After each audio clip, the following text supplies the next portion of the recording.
Hello friends, તો આજે બનાવીશું ગુલાબજાંબુ. તો આ વિડીયો ધ્યાનથી જોજો.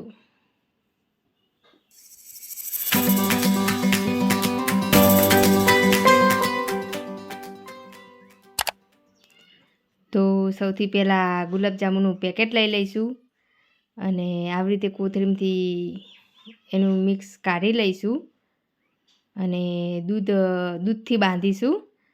થોડુંક દૂધ હનેવાઈ લીધું છે અને થોડુંક દૂધ નાખીને આવી રીતે એનું બાંધી દેવાનું મિક્સર.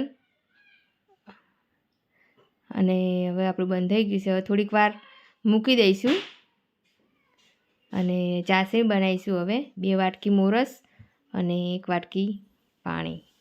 હવે એક બાજુમાં ચાસણી તૈયાર થાય છે અને હવે આપણે આ લોટ બાંધી દીધો છે અને થોડુંક હાથમાં ઘી લગાવીને આવી રીતે લોટ ગુંદરી લેવાનો સરસ રીતે અને આવી રીતે નાના ગુલ્લા વાળી દેવાના અને આવી રીતે ગોળ વાળી દેવાના. સરસ રીતે વાળવાના કે ગુલાબજાંબુ ફાટી ના જાય તળતી વખતે. તે આવી રીતે બધા ગુલાબજાંબુ વાળી દેવાના. આ એક બાજુમાં આપણી ચાસણી તૈયાર થઈ ગઈ છે.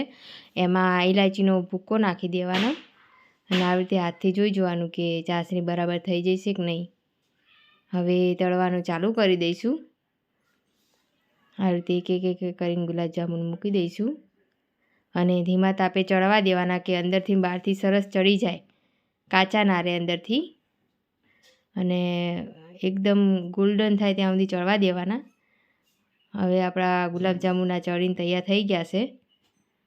તો હવે એને ઉતારી દઈશું.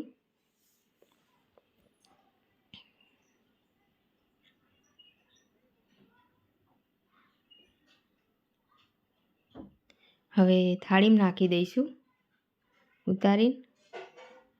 થોડાક ઠંડા થાય પછી ચાસણીમાં નાખીએ, કેમ કે ચાસણી થોડી ગરમ છે એટલે ગરમ ચાસણીને આવી રીતે ગુલાબજાંબુ ના નાખાય એકદમ. થોડાક ઠંડા થાય પછી નાખવાના. હવે થાળીમાં નાખી દઈશું. હવે આ બીજા ગુલાબજાંબુ નાખી દઈશું અંદર અને પેલા ગુલાબજાંબુ આમાં ચાસણીમાં નાખી દઈશું. બસ આવી રીતે હલાવી દેવાનું કે ચાસણી અંદર ગુલાબજાંબુમાં બધી જતી રહે. થોડીક વાર રહેવા દેવાના. હવે આપણા ગુલાબજાંબુ થઈ ગયા છે સરસ રીતે. તો હવે બાજુમાં વાટકામાં કાઢીને ગાર્નિશિંગ કરીશું. આવી રીતે એક કરીને કાઢી નાખશું. હવે એના ઉપર લીલા ટોપરાની છીણ નાખીશું. હવે આપણા ગુલાબજાંબુ તૈયાર થઈ ગયા છે. તમને આ મારા વિડીયો કેવો લાગ્યો ગુલાબજાંબુનો? તમને બહુ સારો લાગ્યો હોય તો લાઈક સબસ્ક્રાઈબ જરૂરથી કરજો. જય માતાજી. દિવાળીની શુભકામના.